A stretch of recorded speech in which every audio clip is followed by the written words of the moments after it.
Hello everyone, this is Chrism, and I'd like to continue our Ayahuasca experience, the Ayahuasca and the Kundalini. Right now I'm sitting in one of the rooms that a person can have.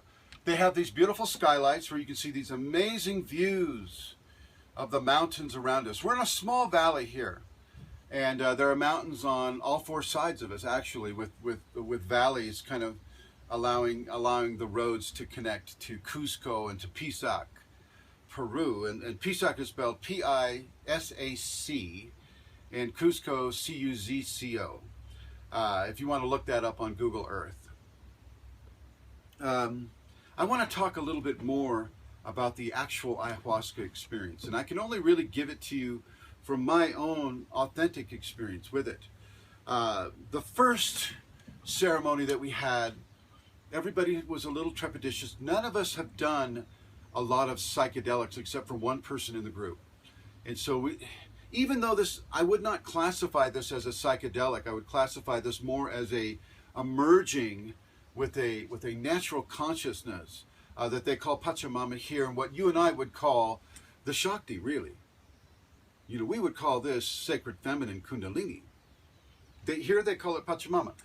So as you begin this blend, you do get stunning lit up visuals. I was seeing what I've written about on the various groups that I write on.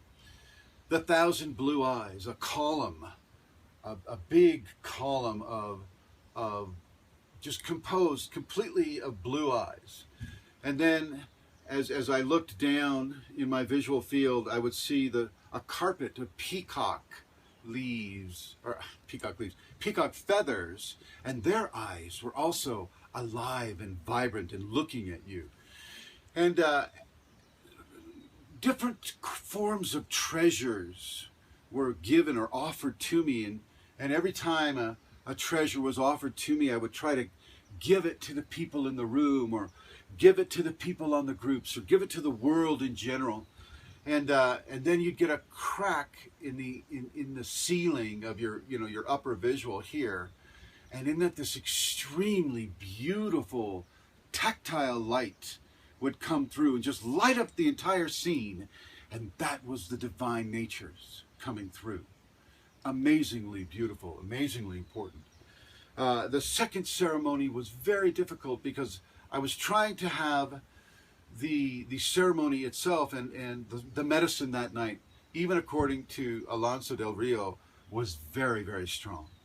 And people were just having problems right and left. And as soon as I sat down to have the ceremony, somebody else would be yelling for help, or, and it was very disorienting for me, very, very difficult for me. And after that, I was just so sure, never going to do ayahuasca again.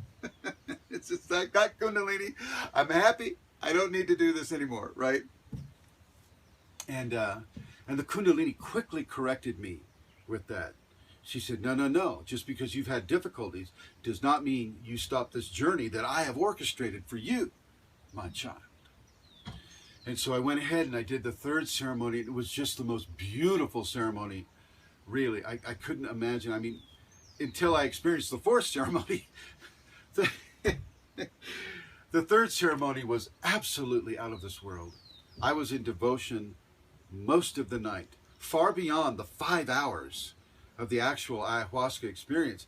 My Kundalini elongated my experience to about 8 or 9 hours. And it was absolutely beautiful.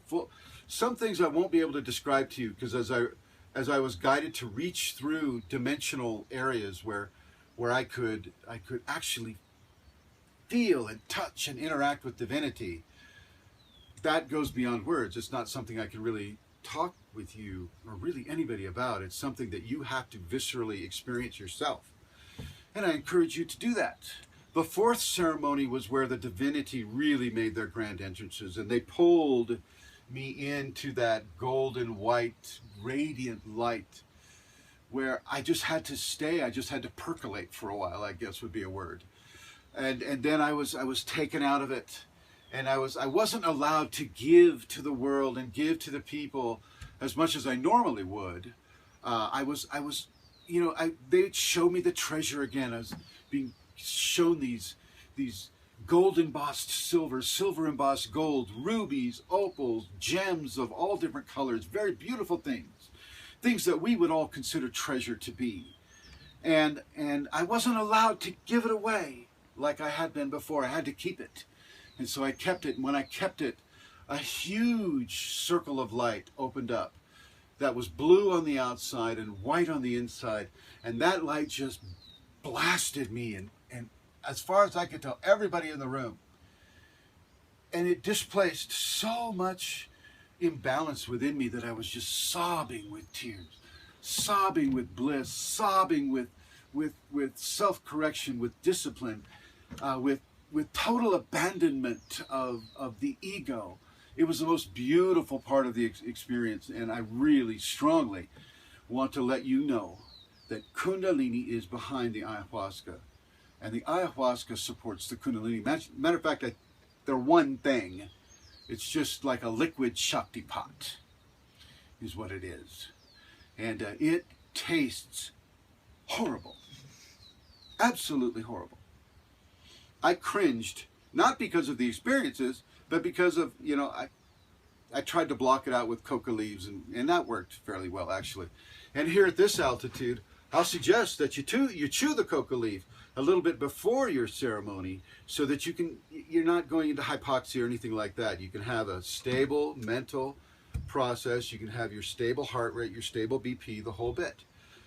And you come here with the utmost sacred attitude. You are not a tourist.